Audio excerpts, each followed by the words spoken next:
So I'm wondering if you remember like 2 or 3 weeks ago when we did that exercise in class where we had to build those paper towers with 4 pieces of paper. Like, just raise your hands if you remember. Okay, see, most of you do. That's good. That's a good sign you have good memories. I think that most of us remember that because we had to deal with so much problem solving, so much, like, we all had that common goal shared, and we were all motivated to achieve that goal. So today I'm going to talk about creative team building in a business environment. So I have 2 quotes that I thought were good. I found them on businessdictionary.com, so that was pretty exciting. And so one is the ability to identify and motivate individual employees to form a team that stays together, works together, and achieves together, which I just thought was kind of motivational, so I threw it on there. And also, I really think it's from the business perspective, like it really tells you what you do when you're in the team. And then also a philosophy of job design in which employees are viewed as members of interdependent teams instead of as individual workers. So that's just showing that a team is a unit. And it really puts people together in situations that they're not usually a part of. Okay. So the main points that I'm going to be covering today are what's the point of creative team building, the steps to building an effective team, some of the cons as well, and what it achieves as a whole, and why people insist on putting it into a business environment, how it helps people.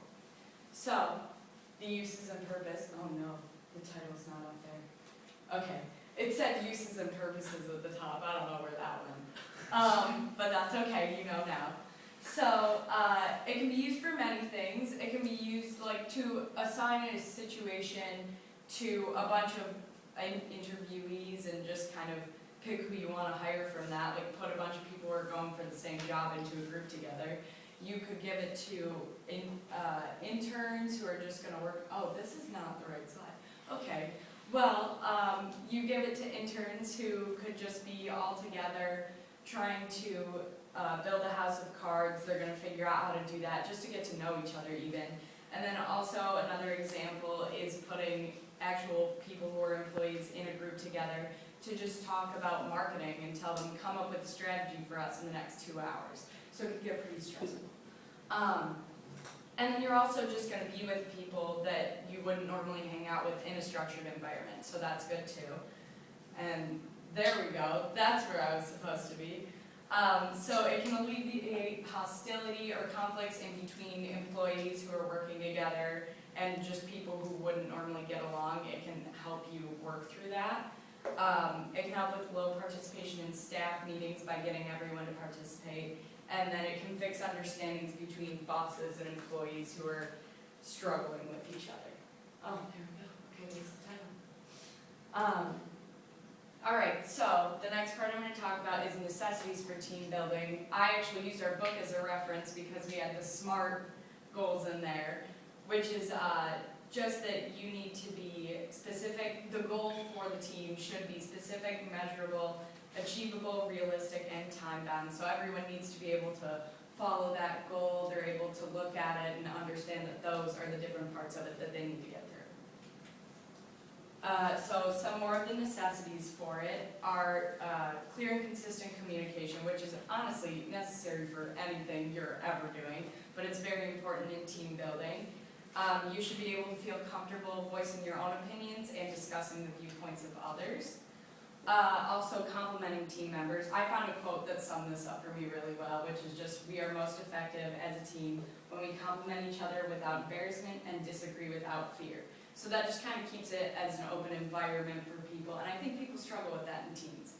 And also, there's planning that goes into it, and I use jamming, another word from the book, which is just that we need to, it's like a creative group session where you're just throwing out a ton of ideas, and that's going to get minds flowing, everyone's putting out ideas, getting really involved in it. Okay.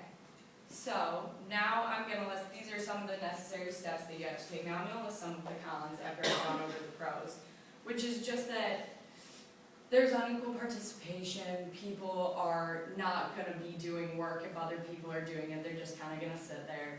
There's also the limited creativity. If people are stressed out, if they don't like to be in environments with groups, they're not going to be as involved in the group. And then there's also the longer process, which is just like, how do you even hash out all of these ideas that all these people are coming up with? So there are a few cons to it, but in conclusion, we went over the uses and purposes of creative team building, the necessities to having a successful creative team building session, and then also some of the cons, just kind of balance it out for you guys so you know next time you're in a team not to do that, because it's not good. And then the quote that I have on the board is just something that I thought would sum it up really well. It's the ability to work together towards a common vision. It's the ability to direct an individual accomplishments towards organizational objectives, and the field allows common people to attain uncommon results. Thank you.